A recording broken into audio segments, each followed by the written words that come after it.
오늘은 위대한 수령님께서 지난 항일무장투쟁 시기에 창조하신 일행천리 전술로 널리 알려진 이 간무경비도로에 대해서 얘기해 드리겠습니다.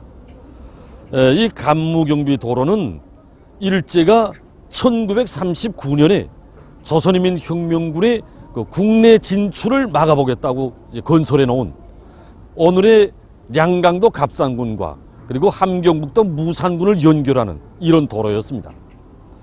바로 이 도로로 조선인민혁명군 주력부대가 1939년 5월에 보무당당히 행군해 갔는데, 이것은 정말 우리 항일무장투쟁사에 빛나게 알아새겨져 있습니다. 그럼 어떻게 돼서 위대한 수령님께서 조선인민혁명군 주력부대를 거느리시고 그것도 대낮에 이 간무경비 도로로 보무당당히 행군해 갔는가 하는 데 대해서 얘기하자면은 아마 백예봉 수경지에서부터 얘기가 시작돼야 될 것이라고 이렇게 생각합니다. 무산지구 진공작전을 위해 국내에 진출한 조선인민혁명군 주력부대가 백예봉 수경지에 도착한 것은 1939년 5월 20일이었습니다. 그날 위대한 수령님께서는 전부대에 수경 준비를 하는 한편 정찰조를 파견하시어 주변 지형부터 알아보도록 하셨습니다. 정찰을 마치고 돌아온 정찰조는 위대한 수령님께 백예봉 앞에 멋있는 도로가 있다고 보고 올렸습니다. 그 도로가 바로 간무경비도로였습니다. 천거의 밀림 속을 가로질러 뻗어간 이 도로의 총 연장 길이는 120km나 됩니다. 일제가 이 도로를 건설한 목적은 유격대가 국내에 진출하는 경우 밀림 속을 가로질러 조선인민혁명군을 토벌하자는 데 있었습니다. 유격대원들이 이 도로를 정찰할 당시에는 도로공사가 방금 끝난 뒤여서 청소까지 말끔히 해놓고 검열을 받기 위해서 대기 상태에 있었습니다. 이날 밤 백예봉 수경지에서는 위대한 수령님께서 조직하신 조선인민혁명군 지휘관 회의가 진행됐습니다. 지금 우리는 적들의 포위 속에서 행군을 하고 있다. 앞에도 적, 뒤에도 적, 옆에도 적들이 쫙 깔려 있다. 어떻게 해야 단숨에 무산으로 진출할 수 있겠는가? 당시 두만강과 압록강 연안은 일제의 수비대와 헌병대, 경찰서와 파출소를 비롯해서 각종 초소들이 빼곡히 들어차 말 그대로 물샐 틈 없는 국경경비진을 치고 있었습니다. 당시 국경경비 실태에 대해 조선 총독부가 발간한 도서 시종 30년 사이는 이렇게 서술돼 있습니다. 1. 경찰관의 증언. 소화 12년도에 경시 1명, 경부 21명, 경부보 42명, 순사 1030명을 증언하며, 또한 소화 14년에 경부 2명, 경부보 6명, 순사 145명을 증언하여 국경경비에 완비를 가하였다. 2. 장비의 강화. 경찰서, 주재소, 출장소에는 망루, 참호, 은폐호 등을 설치함과 동시에 기관총, 수류탄, 조명탄, 척탄통, 탐조 등을 갖추며, 또한 공중 육지의 종합경비에 견고한 진을 치기 위해 육군 정찰기 2대, 신예기 1대를 구입하여 갖추어 주었다. 3. 국경경비 도로의 개설. 국경선은 광활한 산야로서 완전한 연락도로가 없고 우마차의 교통이 매우 불리하기 때문에 1939년에 포태 농사 사이 75km, 주린 육토장 사이 38km, 독산 포태 사이 7km, 합계 120km의 국경경비 도로를 신설함으로써 경비의 완벽을 기하였다. 백예봉 수경지에서 열린 조선인민혁명군 지휘관들의 회의는 계속됐습니다. 어떻게 하면 무산지구로 단숨에 진출할 수 있겠는가? 당시 지휘관들이 여러 가지 대책안들을 내놨습니다. 그래서 그것을 보면 이 어떤 지휘관은 앞에는 경비도로이고 또 적들이 이것을 포위하였으니 무산 방향으로 가는 길이 막힌 바에는 이 백여봉 일대에서 간산봉 전투와 같은 큰 전투를 저지가자고 했습니다. 또 어떤 지휘관은 유인조를 파견해서 적들의 주목을 장백 방향으로 쏠리게 하고 슬쩍 무산 방향으로 빠지자고 했습니다. 하지만 지휘관들이 내놓은 대책안들은 당시의 정세로 비춰볼 때 적합하지 못했습니다. 지휘관들이 내놓은 안들이 왜 적합치 못했는가? 이에 대해 구체적으로 알자면 조선인민혁명군 주력부대가 저국에 진출한 1939년 5월 18일부터의 국내 정세에 대해 보아야 할 것입니다. 당시 조선총독부 기관지였던 경성일보에는 김일성 부대 600명, 국경을 넘어 10여 개월 태세, 함남북 경비대 긴장 이란 내용의 기사가 실렸습니다. 신문을 통해서 알 수 있는 것처럼 일제는 조선인민혁명군이 국내에 진출할 수 있다는 것을 알고 있었고 이 때문에 구전부터 만단의 준비를 갖추고 있었습니다. 일제의 이른바 금성철벽의 국경경비지는 조선인민혁명군이 국내에 들어오는 경우 대부대로 포위 소멸할 전투태세에 있었습니다. 한편 조선인민혁명군이 국내에 들어온 흔적을 발견한 일제는 밀림 속을 샅샅이 뒤지고 있었습니다. 여기는 량강도 삼지원시 리명수동에 있는 건창수경지. 조선인민혁명군이 저곡에 진출해서 두 번째 밤을 보낸 것입니다. 여기서 첫날에 수경한 총봉수경지까지의 거리는 불과 10리밖에 되지 않습니다. 그럼 조선인민혁명군 주력부대가 왜 이런 곳에 두 번째 수경지를 정했겠습니까? 위대한 수령님께서는 그 멀리 빠지는 척 하다가 이제 적들의 코앞에 살짝 돌아가는 이런 전술을 쓰셔서 이제 적들을 갈팡질팡하게 하셨습니다. 그 적들이 그 둥지를 틀고 있고 또 이제 일제가 조선인민혁명군의 국내 진출을 막아보겠다고 정말 대대적으로 이제 무력을 증강하고 삼엄한 경계막을 펴고 있는 때에 일단 그 적들에게 발견되면은 그 신속히 빨리 이제 몰리로 쭉 빠져서 정적을 감추는 것은 그 유격전에서의 일반 그 군사 상식이라고 이렇게 말할 수 있습니다.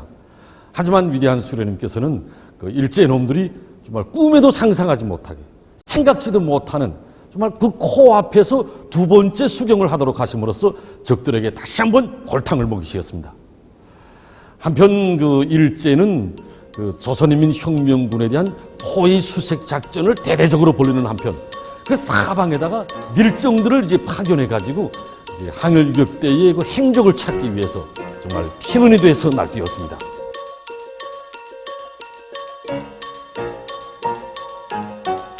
그 밀정들이 건창수경지에도 나타났습니다. 천막들을 거의나 쳐가는데 망원초 군무에 나갔던 한 대원이 낚싯대를 맨 왼 사람을 앞세우고 사령부 쪽으로 오고 있었다.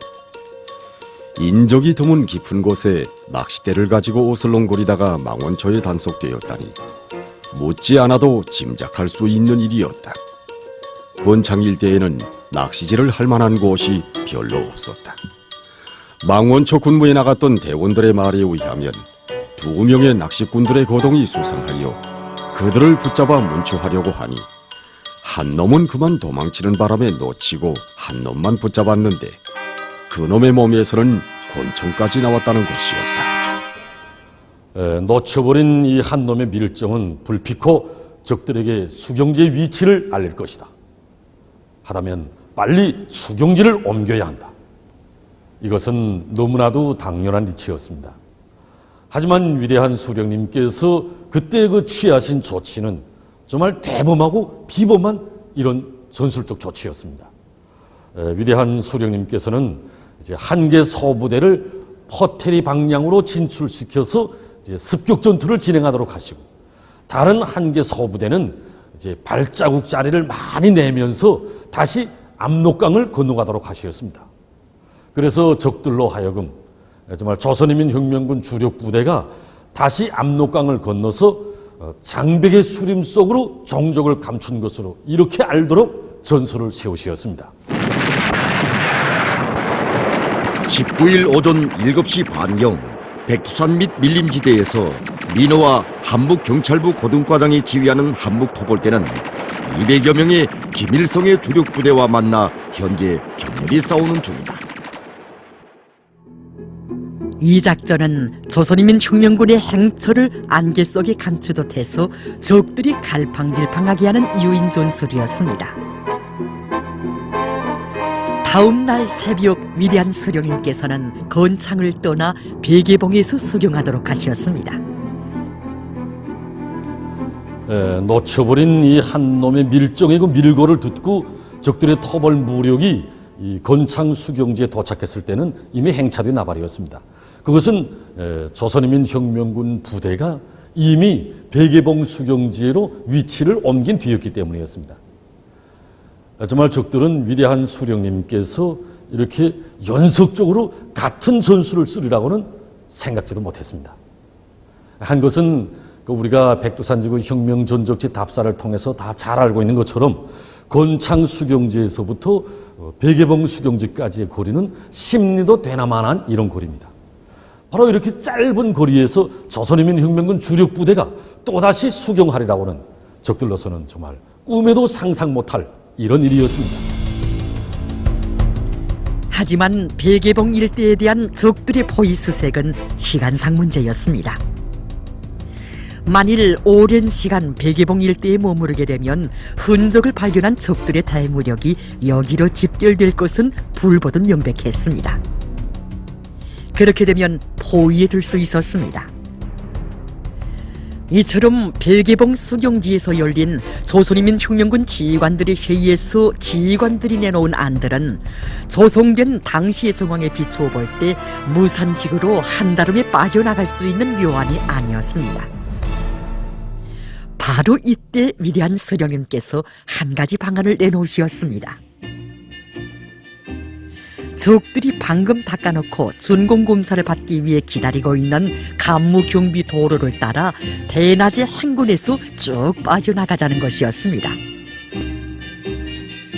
지휘관들은 놀라지 않을 수 없었습니다. 시퍼런 대낮에, 그것도 보통 달구지길이 아니라 대도로로 소부대가 아닌 대부대가 행군을 하자고 하니 그럴만도 했습니다. 그때 위대한 수령님께서는 지휘관들에게 바로 동무들의 태도가 우리가 대낮에 간무 경비 도로를 따라 행군할 수 있다는 것을 증명해 준다고 하셨습니다. 그러시면서 적들은 지금 우리가 저들이 특설한 경비 도로를 따라 백주의 대오를 지어 행군하리라는 것은 상상조차 못할 것이라고 하시면서 바로 이 점에 백을 대려 행군의 가능성이 있다고 하셨습니다. 위대한 수령님께서는 지금 적들은 우리가 산바를 타고 백두산 동남 방향으로 이동할 것이라고 예측하고 포태산을 중심으로 한 산악지대에 역량을 집중하면서 큰 길에는 주의를 좁게 돌리고 있다고, 그리고 우리가 은밀성과 불의성을 보장하기 위해서 주로 밤에 행동할 것이라고 생각하고 야간 경계를 강화하고 있다고 하시면서 바로 여기에 우리가 대낮에 간무 경비 도로를 따라 행군할 수 있는 확고한 담보가 있다고 표시하셨습니다. 이렇게 돼서 1939년 5월 21일 조선인민혁명군 주력 부대는 베개봉 수경지를 떠나게 됐습니다.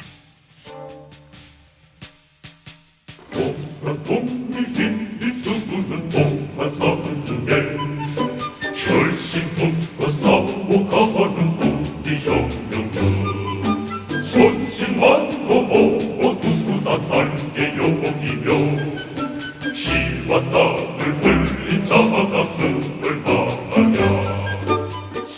당시 백예봉 수경지를 떠나 행군을 타고 치던 조선인민 혁명군 대원들은 1939년 5월 22일 12시경에 위대한 수령님의 명령에 따라 여기 삼지연 못가에서 휴식하게 되었습니다. 한 것은 그날 조선인민 혁명군 부대가 목적한 무포까지 가는 로상에는 물이 없었기 때문이었습니다. 그날 오보이 수령님께서 휴식 명령을 내리시자 대원들은 모두가 한성을 올리며 이 못가로 막 달려나갔습니다. 그때 못가에는 진달래가 활짝 피어 있었고 정말 저 멀리 이르는 혁명의 성산 백두산이 바라보였습니다. 오보이 수령님께서는 허리도록 삼지연 못가를 바라보시며 정말 삼지연은 경치도 좋고 물맛도 좋습니다.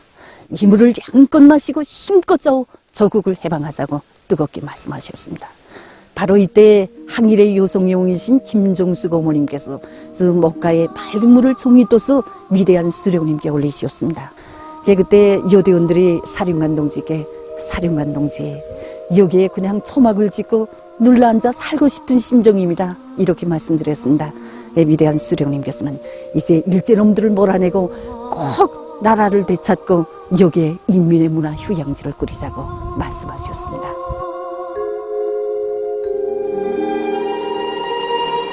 삼지연에서 잠시 휴식한 조선인민 혁명군 주력부대는 간무경비 도로를 따라 범우당당히 행군했습니다.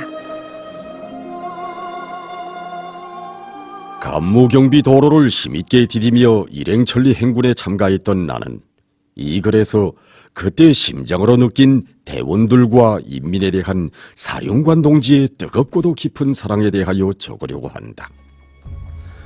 사령관 동지를 모시고 오호물동을 넘어 그립던 조국 땅에 젖발을 들여놓은 우리 대호가 청봉과 건창, 백예봉에서 하룻밤씩 묵고 삼지연을 거쳐 무산 쪽으로 가는 큰 길에 들어선 것은 1939년 5월 21일 정오가 좀 지난 때였다. 그 전까지만 해도 원수들이 우리를 치겠다고 닦아놓은 길로 우리가 먼저 놈들을 족치러 간다는 통쾌한 생각으로 들뜬 기분이었던 나였지만 막상 울창한 수림 속 한복판을 꿰질러 직선으로 뻗어간 대도로에 들어서니 은근히 마음이 조여드는 것을 어쩔 수 없었다.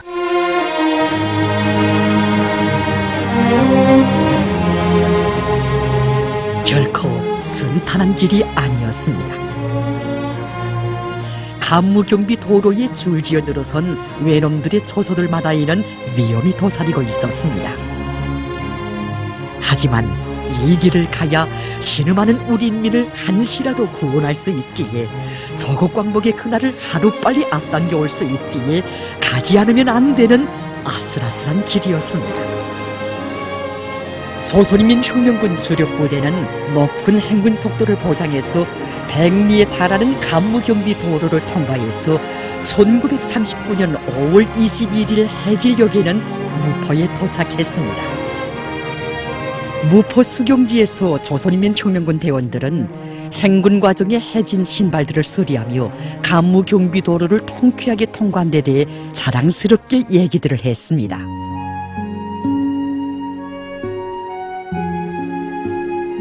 이때 대원들의 이야기를 들으신 위대한 수령님께서는 자신께서는 오늘 행군을 하면서 이 도로를 닦느라고 고역을 치루었을 우리 인민들을 생각했다고, 얼마나 많은 정장년들이 이 전고 밀림에서 나무를 찢고 나무 뿌리를 들춰내고 바위를 까내며 고역을 치루었겠는가고 하셨습니다. 그날 위대한 수령님께서는 생각들 해보라고, 정말 고역을 치르면서 우리 인민들이 바란 것이 과연 무엇이었겠는가. 그들은 이 길로 조선인민 혁명군이 하루속히 쳐들어와서 외놈들을 족칠 것을 바랬을 것이라고. 그리고 삼천리 강산의 모든 길을 마음껏 활보하며 살아갈 해방된 조국 땅을 그려봤을 것이라고 하셨습니다. 그러시고는 이제 후에 우리 인민들이 자기들의 원한과 한숨이 순배인 이 길, 정말 적들이 조선인민 혁명군을 치겠다고 닦아놓고는 한 번도 다녀보지 못한 이 길로 우리가 외놈들을 족치려 고무당당히 행군해 갔다는 것을 알면 얼마나 가슴 후련해 하겠는가고 하셨습니다. 그러시면서 위대한 수령님께서는 조국과 인민에 대한 그 열렬한 이 사랑의 감정을 지니면 원수에 대한 증오심도 생겨나는 것이고 또 원수를 족치는 이런 지혜와 용기도 생겨나는 법이라고 교시하셨습니다. 바로 이것이었습니다. 뛰어난 전법도 무비의 탐욕도 바로 조국과 인민에 대한 사랑에 뿌리를 두고 있었습니다. 간무경비 도로에서 강행한 일행천리 행군은 몇 개련대나 사단의 적을 소멸한 것보다 더 큰 소득을 얻게 했습니다. 적들은 훗날 조선인민혁명군이 자기들이 닦아놓은 경비 도로를 따라 대낮에 행군했다는 것을 알고 미중료의 괴사라고 비명을 질렀습니다. 항일무장 투쟁 시기에 우리가 일행천리 전술을 여러 번 썼습니다. 몇 번 써보았는데 효과가 컸습니다. 그러나 시퍼런 대낮에 경비도로라는 이름이 달린 신장로로 수백 명을 헤아리는 대부대가 일행천리한 적은 없었습니다. 그런즉 간무경비도로 개통식은 우리가 해준 셈입니다. 우리는 고추 뻗은 적들의 경비도로를 따라 대낮에 보무당당히 행군하여 그날로 두만강 기슭의 무포에 도착하여 수경하였습니다. 이처럼 탁월한 군사 전략가이시며 백전백승의 강철의 명장이신 위대한 수령 김일성 동지를 모시었기에 우리 인민은 서쪽 기술적으로 피할 바 없이 우세한 두 제국주의 강적을 타승할 수 있었고 이 땅의 승리의 역사만을 아로새길 수 있었던 것입니다. 하기에 2019년 12월 위대한 수령님의 자랑찬 항쟁사가 어려있는 여기 무포 수경지를 찾으셨던 경의하는 최고 영도자 김정은 동지께서는 적들과의 싸움에서 언제나 필승의 신념과 배심이 넘쳐 주도권을 틀어쥐고 화를 복으로 역경을 순경으로 전환시켜 나가는 것은 조선 혁명가들의 고유한 투쟁 기질이고 불변의 투쟁 방식이라고 말씀하신 것 아니겠습니까? 그렇습니다. 백도의 밀림에서 시작된 일행천리는 오늘도 우리 혁명대오의 진군 방식이며 우리 조국의 끊임없는 비약의 원동력입니다. 엄혹한 혁명의 정세는 어제나 오늘이나 달라지지 않았습니다. 하지만 우리에게는 백두에서 창조된 투쟁 기질, 투쟁 방식이 있기에 승리는 언제나 확정적입니다. 그 진리를 알려면, 그 정신을 체득하려면 누구나 백두산에 올라야 합니다. 누구나 백두산 대학을 나와야 합니다.